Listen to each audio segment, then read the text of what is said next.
J'ai rien fait pendant 1 an. J'ai rien fait du tout. J'avais une boule au ventre horrible. Mais je me suis dit, vas-y, lance-toi. C'est ton projet, c'est ta vie. Quand on fait quelque chose de nouveau, on a l'impression qu'on va se mettre en danger, bien évidemment, mais c'est à ce moment-là qu'il faut y aller. C'est à ce moment-là qu'il faut commencer à surmonter nos excuses. L'exercice très simple, qui est assez amusant, c'est on ferme les yeux et on imagine la meilleure version de nous-mêmes. Respirez. Soyez déraisonnable. Ayez l'audace de choisir vos valeurs pour faire de vous un grand leader pour un monde meilleur. Quel est le monstre sous notre lit le soir? Alors c'est quoi cette phrase « Quel est le monstre sous notre lit le soir ?» Qu'est-ce que tu veux dire? Eh bien, quelle est la chose au fond de nous dont on sent qu'on devrait absolument donner vie, mais finalement on n'ose jamais le faire? Je vais vous raconter la mienne. Il y a plus de 20 ans, j'étais chez moi sur mon canapé et je regardais une entrevue de Thierry Ardisson. Et à ce moment-là, Thierry Ardisson dit, je me souviens comme si c'était hier, il disait « Mon souhait, c'est de mélanger la culture avec le divertissement ». Et c'est vrai qu'il mettait à la fois un Michel Houellebecq avec une bimbo côte à côte. Non, c'est pas de l'érotisme, c'est de la sexualité réaliste. Voilà. Donc la sexualité est un moment qui intervient au milieu. Ouais. C'est pas une fin en soi, quoi. L'ambiance était moderne, donc c'était pas l'émission littéraire. On se fait chier, où on a l'impression d'être dans une cathédrale. Finalement, il ramenait la culture dans des émissions de divertissement. Et je trouvais ça génial.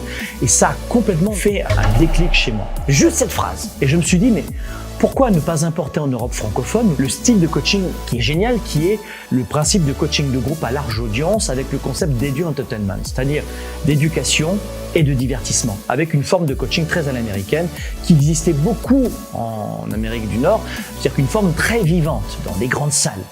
Et d'aucuns me disaient, mais ça marchera jamais, c'est une gageure, on va traiter de gourou, de machin et tout et tout. Mais moi, au fond de moi, j'avais envie de faire vivre aux gens une véritable expérience. Et pas juste de l'éducation, pas juste une formation. Et en fait, je n'ai rien fait. J'ai rien fait du tout. Dans l'instant, j'ai rien fait. Et j'ai rien fait pendant 1 semaine. J'ai pas commencé à mener mes recherches. J'ai rien fait pendant 6 mois. J'ai rien fait pendant 1 an. Mais j'avais cette idée en tête et surtout dans le cœur.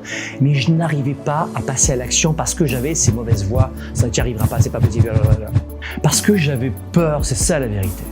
Peur du rejet, peur du regard des autres. J'imaginais ça comme un saut dans le vide finalement où j'allais m'écraser. Et lancer cette idée, c'était définitivement laisser derrière moi, en plus, ma carrière de journaliste. Quand on est journaliste, carte de presse, faire attention à ce que l'on dit, à ce que l'on fait, les images doivent être parfaites, enfin... Tu vois ce que je veux dire? Mais un jour, j'ai sauté le pas. Et donc, j'ai organisé ma toute première conférence dans une petite salle à Lyon. Je me rappelle, il y avait 150-200 personnes sur une salle de 300-400 personnes. J'avais une boule au ventre horrible. Mais je me suis dit, vas-y, lance-toi. C'est ton projet, c'est ta vie. Et je me suis donné à 110%. Alors, résultat, à la fin, beaucoup de gens ont adoré et m'ont réservé des formations et des coachings. Et ça a été l'embrasement de ma carrière. Mais ce que personne ne savait, c'est que, en fait, avant de monter sur scène, j'avais pas pu manger depuis 24 heures. Ce que personne ne sait, c'est que je n'avais jamais dormi que 3 heures à cause du stress, plusieurs jours avant. Mais ce que je veux que vous compreniez ici, c'est que tout ce que vous avez toujours voulu dans la vie se trouve de l'autre côté de vos peurs. Plus une décision va vous faire peur, et plus vous allez repousser toujours et encore le moment d'agir. Et aussi, plus ça veut dire que vous devez le faire. Et souvent, on a cette décision lorsqu'on veut faire une formation. Combien de mes étudiants me disent « Franck, je suis venu à ton séminaire, je suis venu dans ton programme de formation, Spark, etc. Mais j'avais peur au début, j'avais peur. C'est le moment de laisser la carte de crédit. » Et j'ai dit « Mais est-ce que tu avais peur lorsque tu as acheté ta ceinture Gucci ?» Non. Donc c'est fou dans notre vie parce que on cherche à se faire plaisir avec la dernière robe ou le dernier pantalon, le dernier beau t-shirt, etc. Tout ce qui est matériel, qui nous apporte quelque chose immédiatement, on n'hésite pas.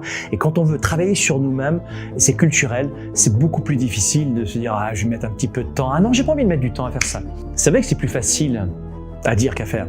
Mais je crois qu'il ne faut pas se tromper, et surtout pas tromper notre propre mental, notre propre personne que nous sommes, notre propre psychologie, notre esprit. En sortant de notre zone de connaissance, que certains appellent la zone de confort.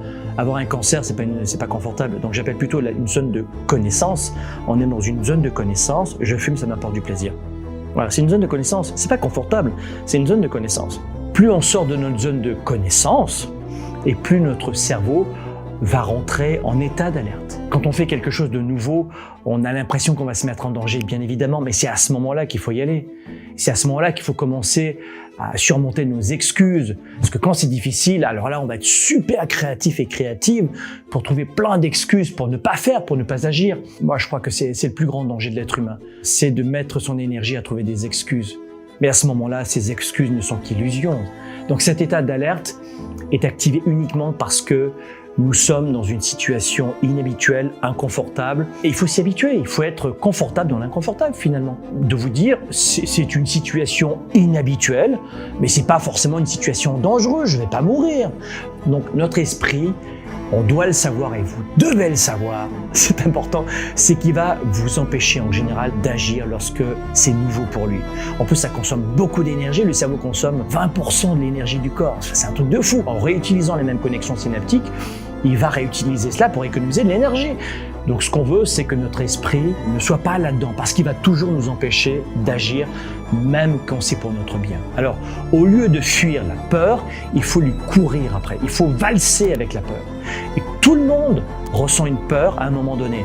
Mais tu veux ressentir une peur parce que c'est une peur qui va te permettre de sauter l'obstacle et de gagner la course. Et même les plus grands leaders ont peur, c'est pas vrai de dire « moi j'ai jamais peur ». Et même si les 3% de ces grands leaders qu'on connaît réussissent, et pas les autres, eh bien, c'est surtout parce qu'ils décident d'affronter leur peur. Et pas parce qu'ils n'ont pas peur. Il y a ceux qui vont agir, ceux qui se fixent des objectifs de vie, ceux qui reprennent leur destin en main. Pas de façon parfaite, chacun à son niveau, mais qui vont prendre du recul et qui vont malgré tout agir. Et aujourd'hui, tout le monde peut faire partie de ce club de 3%. Ça peut être le début d'une nouvelle aventure, d'une nouvelle carrière, d'une nouvelle vie. S'il y a une seule personne qui peut agir et prendre des habitudes maintenant, c'est vous-même. Et s'il y a une personne qui doit prendre une décision, c'est vous-même.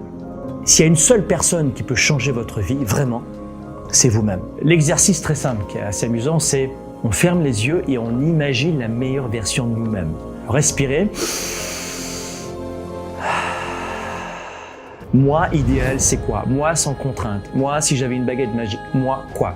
L'idée, c'est que quand on le fait vraiment, intensément, un gamin, un pré-ado aura du mal à faire ça, mais un adulte peut le faire, c'est de se poser cette question, c'est à quoi est-ce que cette personne ressemble? Quelle est ma carrière? Qu'est-ce que j'ai accompli dans la vie? Et une fois que cette vision est claire dans notre esprit, on peut se demander qu'est-ce que je dois faire chaque jour pour devenir cette personne? Quelles sont les habitudes que je dois mettre en place? Vous voyez, c'est ce type de questions qu'on doit mettre en place pour travailler cette vision. Et il faut faire des pauses dans notre vie. On ne peut pas faire que métro boulot dodo, et puis ça c'est sérieux. Et le reste, il faut en plaisanter si on travaille sur nous-mêmes. C'est plutôt l'inverse. Travailler sur nous-mêmes, c'est un prérequis. Vous savez, les gens pensent que l'on a de bonnes habitudes de vie quand on a du succès. C'est le contraire. Ce sont nos habitudes qui vont nous mener au succès. Vous voyez? Ce sont elles qui vont nous transformer en meilleure version de nous-mêmes. D'ailleurs, on se construit de nos habitudes. Et ensuite, nos habitudes nous renforcent, nous amènent plus haut, plus loin et nous construisent.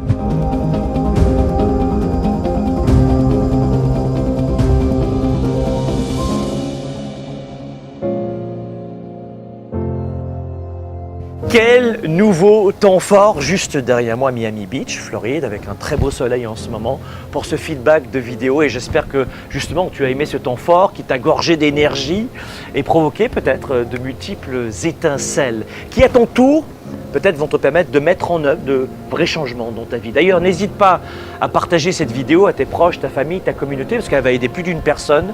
Et surtout, laisse-moi un commentaire pour me dévoiler ce que tu retiens de cette vidéo.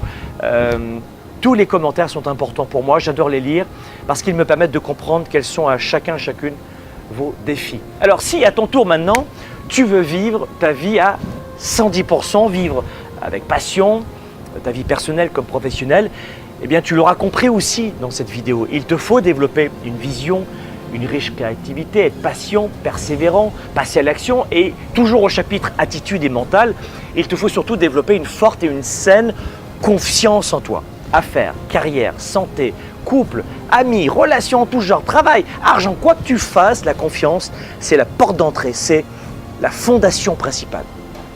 Être plus libre, plus en sécurité et avoir plus de choix en apprenant à saisir les meilleures opportunités. Ce n'est pas la chance, c'est de voir les opportunités, d'être prêt à cela. Eh bien, tu dois comprendre que tout cela, c'est à ta portée. À partir du moment où tu réalises que cela ne dépend que de toi. Alors donc, si tu as maintenant réellement faim d'apprendre à développer cette sphère de ta vie pour t'aider à atteindre tes objectifs, eh bien, j'ai un livret digital que je souhaite aujourd'hui t'offrir. Je l'ai intitulé « Les 6 croyances toxiques de la confiance ». Si aujourd'hui tu as un intérêt à prendre quelques minutes, eh bien, tu vas découvrir comment exploiter au mieux tes capacités pour devenir plus performant, plus efficace dans ta vie et dans tes affaires en corrigeant, entre guillemets, simplement de mauvaises habitudes. Et la bonne nouvelle, c'est que ce livret digital est entièrement gratuit. Pour l'obtenir, c'est très simple.